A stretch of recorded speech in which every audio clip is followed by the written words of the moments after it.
Después de mucho tiempo, que la verdad no fue tanto, bueno, para nosotros sí, pero dentro del manga no, ya que fueron como 20 capítulos, tenemos respuesta de lo que pasó en el infame capítulo 236, que fue pues la muerte de Goyo fuera de cámara, pues dejó más preguntas que respuestas. Y en el capítulo 255 pues ya básicamente se nos dieron las respuestas, puede que algunos no entendieran lo que pasó realmente. Yo al principio no captaba lo que querían explicar, pero más que todo por las traducciones, así que me tocó buscar varias traducciones para entender mejor.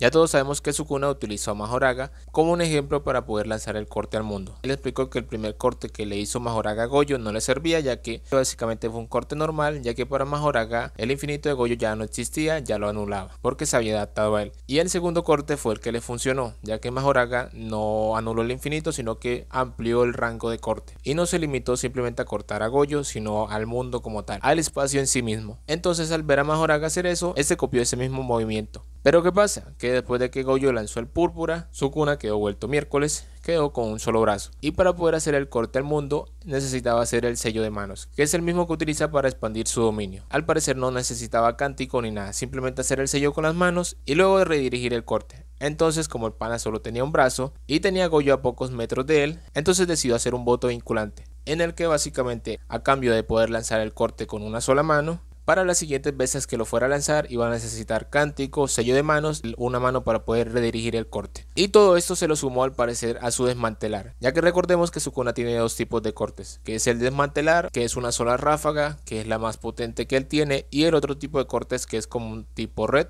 que no es tan potente. Entonces al parecer el corte al mundo se lo sumó a su desmantelar, y según yo entiendo no puede lanzar nuevamente su desmantelar normal, sino que ya va sí o sí con el corte al mundo. Por eso en las últimas peleas lo hemos visto lanzar sus cortes tipo red. Debe de quedar claro que el voto vinculante que hizo Sukuna no fue para poder crear como tal el corte al mundo, este ya sabía cómo hacerlo viendo a Majoraga, copiándolo. Simplemente hizo el voto vinculante para poderlo lanzar con una mano contra Goyo. Y eso explica por qué el corte le dio a Goyo. Primero que todo, estaba muy cerca de Sukuna. Segundo, pues Sukuna no hizo ningún sello de manos, que es el mismo de expandir su dominio, y tercero, tampoco hizo ningún cántico. Entonces, como Goyo veía que Sukuna simplemente movía la mano y lanzaba cortes normales, este pensó que era un corte básicamente normal y pensó que su infinito lo iba a parar. Entonces pues por eso no se movió. Pero si Sukuna hubiera hecho el sello de manos, que es el mismo de expandir su dominio, a Goyo le hubiera parecido eso muy raro, ya que se hubiera imaginado que tal vez Sukuna iba a expandir nuevamente el dominio, y pues ya sabemos que el dominio